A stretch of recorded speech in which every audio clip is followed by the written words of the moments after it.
മിനിന്റെ മറ്റൊരു സെഷനിലേക്ക് എല്ലാവർക്കും സ്വാഗതം. അപ്പം നമ്മൾ പറഞ്ഞ പോലെ എന്താ നമ്മളുടെ ഡിഗ്രി പ്രിലിംസിന്റെ ആൻസർ കീ വന്നു അല്ലേ? എല്ലാവരും അറിഞ്ഞു കാണില്ലേ നമുക്ക് ആൻസർ കീ വന്നെന്ന്. അപ്പൊ നമുക്കത് എങ്ങനെയാണ് അതിൽ കുറച്ച് ചേഞ്ചസ് ഒക്കെ വന്നിട്ടുണ്ട്. അതായത് 5 ക്വസ്റ്റ്യൻസ് അവർ ഡിലീറ്റ് ചെയ്ത് കളഞ്ഞു, അതുപോലെ 3 ക്വസ്റ്റ്യൻസിന് ആൻസേഴ്സ് ചേഞ്ച് ചെയ്തിട്ടുണ്ട്. അപ്പൊ നമുക്കിന്ന് ഈ സെഷനിൽ നമ്മൾ അത് എന്തൊക്കെയാണ് എന്നാണ് നമ്മൾ നോക്കാൻ പോകുന്നത്. ഓക്കെ, അപ്പൊ ഇതാണ് നമ്മളുടെ ഫൈനൽ ആൻസർ കീ എന്ന് പറയുന്നത്. ഡിഗ്രി പ്രിലിംസ് ആയിരുന്നു. എന്നായിരുന്നു എക്സാം നടന്നത്? നമുക്ക് 24 തീയതി മെയ് ആയിരുന്നു ഇതിന്റെ എക്സാം നടന്നിരുന്നത് അല്ലേ? അപ്പൊ അതില് നമുക്ക് ഈ പറയുന്ന പോലെ 6ാമത്തെ ക്വസ്റ്റ്യൻ, അതുപോലെ തന്നെ നമുക്ക് എന്താണ് 29ാമത്തെ ക്വസ്റ്റ്യൻ, പിന്നെ 54ാമത്തെ ക്വസ്റ്റ്യൻ, പിന്നെ 68ാമത്തെ ക്വസ്റ്റ്യൻ അല്ലേ, 84ാമത്തെ ക്വസ്റ്റ്യൻ. ഇത് നമ്മളിപ്പോൾ ഡിസ്കസ് ചെയ്യുന്നത് ഈ ക്വസ്റ്റ്യൻ പേപ്പർ നമ്മളുടെ കോഡ് എ ആണ് നമ്മൾ ഡിസ്കസ് ചെയ്യുന്നത്. അപ്പോൾ നമുക്ക് 5 ക്വസ്റ്റ്യൻസ് ആണ് അത് ഡിലീറ്റ് ചെയ്തേക്കുന്നത്. ബാക്കി 3 ക്വസ്റ്റ്യൻസിന്റെ ആൻസറും ചേഞ്ച് ചെയ്തിട്ടുണ്ട്. അപ്പൊ നമുക്ക് ഏതൊക്കെയാണ് ആ ക്വസ്റ്റ്യൻ എന്നുള്ളത് നോക്കാം. ആദ്യത്തെ ഏതായിരുന്നു? 6ാമത്തെ ക്വസ്റ്റ്യൻ ആയിരുന്നു അല്ലെ? അപ്പൊ 6ാമത്തെ ക്വസ്റ്റ്യൻ എന്താണ്? കേരള ചരിത്രത്തെ കുറിച്ചുള്ള സ്രോതസ്സുകളെ കുറിച്ചുള്ള ഈ പ്രസ്താവനകളിൽ ഏതാണ് ശരിയല്ലാത്തത്? അപ്പൊ അതെന്താണ്? ആ ക്വസ്റ്റ്യൻ നമുക്ക് ക്യാൻസൽ ചെയ്ത് പോയിട്ടുണ്ട്. ഇനി നെക്സ്റ്റ് ക്വസ്റ്റ്യൻ നമുക്ക് നോക്കാം. എന്താണ്? Identify the states where 73rd Amendment Act does not apply normally. അപ്പൊ ഇതാണ് നമുക്ക് ഓപ്ഷൻസ് തരുന്നത്. അതിൽ ചേഞ്ച് ആയത് എന്തായിരുന്നു? നമുക്ക് ബി ഓപ്ഷൻ ആണ് അല്ലെ? ബി ഓപ്ഷൻ ആണ് നമുക്ക് 1, 2, 3. അതാണ് മൂന്ന് ഓപ്ഷൻസ് ആണ് നമുക്ക് വന്നേക്കുന്നത്. അപ്പൊ എന്താണ് 73rd Amendment? 73rd Amendment അല്ലേ? 73rd Amendment എന്താണ് നമുക്ക് പറയുന്നത്? നമ്മളുടെ പഞ്ചായത്തി രാജ് അല്ലെ? പഞ്ചായത്തി രാജ് ആണ് ആക്ട് ആണ് നമുക്ക് പറയുന്നത്. അപ്പൊ എന്താണ് പഞ്ചായത്തി രാജ് ആക്ട്? എന്താണ് ആ ഡേ എന്നാണ്? പഞ്ചായത്തി രാജ് ഡേ എന്ന് പറയുന്നത് ഡേ എന്നാണ്? 24th April അല്ലേ? 24th April ആണ് ഇത് നമ്മളുടെ എന്ന് പറയുന്നത് പഞ്ചായത്തി രാജ് ഡേ ആയിട്ട് വരുന്നത്. അത് ഏത് കോൺസ്റ്റിറ്റ്യൂഷൻ അമെൻമെന്റ് ആക്ട് ആണ്? 1992 ആണ് നമുക്ക് എന്ന് പറയുന്നത് ഇയർ വരുന്നത്. അതുപോലെ നമുക്ക് എന്താണ് ഈ പറയുന്ന വെണ്ണം നമ്മളുടെ ഏതൊക്കെ സ്റ്റേറ്റ്സ് ആണ്? അപ്പൊ അങ്ങനെയാണെങ്കിൽ പഞ്ചായത്ത് രാജ് കൊണ്ടുവന്ന ആദ്യത്തെ സ്റ്റേറ്റ് ഏതാണ്?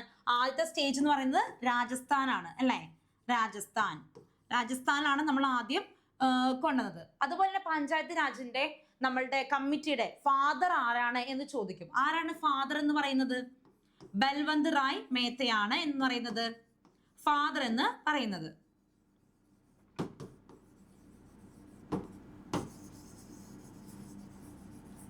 അപ്പൊ ഇതിന് ഉത്തരം കറക്റ്റ് ആയിട്ട് വരുമ്പോൾ എന്താണ്? ബി ആണ്. 1, 2, 3 ആണ് എന്ന് പറയുന്നത്. ഇത് അപ്ലൈ ചെയ്യാത്തത് എന്ന രീതിയിലാണ് പറയുന്നത് അല്ലേ? ഇനി നമുക്ക് നെക്സ്റ്റ് ക്വസ്റ്റ്യൻ നോക്കാം. അടുത്ത ക്വസ്റ്റ്യൻ എന്താണ്? ഇന്ത്യൻ ഭരണഘടനയിലെ മിനി റിവിഷൻ എന്നറിയപ്പെടുന്ന ഭേദഗതി ഏതാണ് അല്ലേ? അതാണ് ക്വസ്റ്റ്യൻ ക്യാൻസൽ ആയി. പക്ഷെ മിനി റിവിഷൻ എന്ന് പറയുന്നത് നമ്മൾ ഇതുവരെ കേട്ടിട്ടുണ്ടോ? ഇല്ല. പക്ഷെ മിനി കോൺസ്റ്റിറ്റ്യൂഷൻ നമ്മൾ കേട്ടിട്ടുണ്ട് അല്ലേ? 42ാമത്തെ ആണ്, 42nd ആണ് എന്ന് പറയുന്നത് മിനി കോൺസ്റ്റിറ്റ്യൂഷൻ എന്ന് അറിയപ്പെടുന്നത്. എന്താണ് മിനി കോൺസ്റ്റിറ്റ്യൂഷൻ? നമ്മുടെ 42nd എന്ന് പറയുമ്പോൾ എന്താണ്? 10 ഫണ്ടമെന്റൽ ഡ്യൂട്ടീസ് അല്ലെ? ഫണ്ടമെന്റൽ ഡ്യൂട്ടീസ് നമ്മൾ ആഡ് ചെയ്തത് അല്ലെ? ഏതാണ് ഫണ്ടമെന്റൽ ഡ്യൂട്ടീസ് ആഡ് ചെയ്തത്? 42ാമത്തെ അമെൻമെന്റ് ആക്ട് വഴിയാണ്. അതെന്താണ്? നമ്മളുടെ മിനി കോൺസ്റ്റിറ്റ്യൂഷൻ. അതാണ് നമ്മൾ പറയുന്നത് 42ാമത്തെ മിനി കോൺസ്റ്റിറ്റ്യൂഷൻ എന്ന് അറിയപ്പെടുന്നത്. പക്ഷെ ഇപ്പൊ നമുക്ക് ഫണ്ടമെന്റൽ ഡ്യൂട്ടീസ് എന്ന് പറയുമ്പോൾ എത്ര ഉണ്ട്? 11 ഉണ്ട് അല്ലെ? അതെന്താണ് 86ാമത്തെ ഇതിലാണ് നമ്മൾ എന്ന് പറയുന്നത് ഒരെണ്ണം കൂടി ആഡ് ചെയ്തത്. അപ്പൊ 42ാമത്തെ ആണെങ്കിൽ 10 നമ്മൾ ഫണ്ടമെന്റൽ ഡ്യൂട്ടീസ് ആഡ് ചെയ്തതാണ് നമ്മളുടെ എന്ന് പറയുന്നത് മിനി കോൺസ്റ്റിറ്റ്യൂഷൻ എന്ന് അറിയപ്പെടുന്നത്. ഇനി നമുക്ക് അടുത്ത ക്വസ്റ്റ്യൻ നോക്കാം.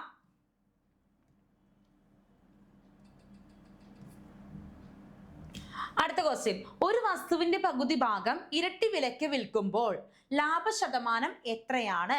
ഇതായിരുന്നു ക്വസ്റ്റ്യൻ. ഇതെന്താണ്? നമ്മൾ ക്യാൻസൽ ചെയ്ത് കളഞ്ഞു അല്ലെ?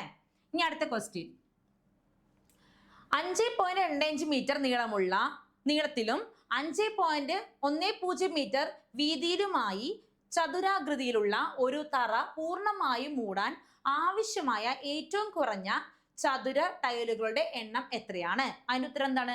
നൺ ഓഫ് ദിസ് ആയിട്ട് അവര് പറയുന്നുണ്ട് അല്ലെ?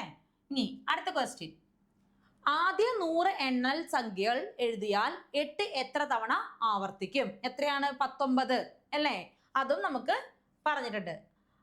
അടുത്ത ക്വസ്റ്റ്യൻ വരുന്നതാണ്, ഇതിന്റെ കൂട്ടത്തിൽ കൂടാത്ത സംഖ്യ ഏത്? ഈ ക്വസ്റ്റ്യൻ എന്താണ്? നമ്മൾ ക്യാൻസൽ ചെയ്ത് കളഞ്ഞു. The company celebrated the accomplishment of all their goals. ഇതാണ് നമ്മുടെ ക്വസ്റ്റ്യൻ. അതും എന്താണ് ക്യാൻസൽ ചെയ്ത് PSC കളഞ്ഞിട്ടുണ്ട് കേട്ടോ.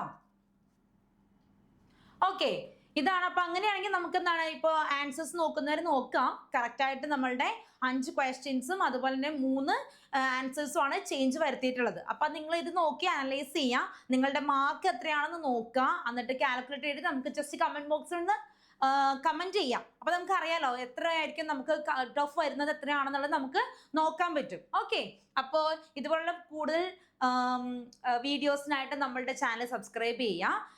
ഇതുപോലുള്ള ഒരുപാട് ഇൻഫോർമേറ്റീവ് ആയിട്ടുള്ള ഒരുപാട് വീഡിയോസ് നമ്മൾ ഇനിയും വരുന്നുണ്ട്. അപ്പോൾ ഇത്രയും നേരം നമ്മളുടെ സെഷൻ കണ്ടിരുന്നതിൽ എല്ലാവർക്കും താങ്ക് യു.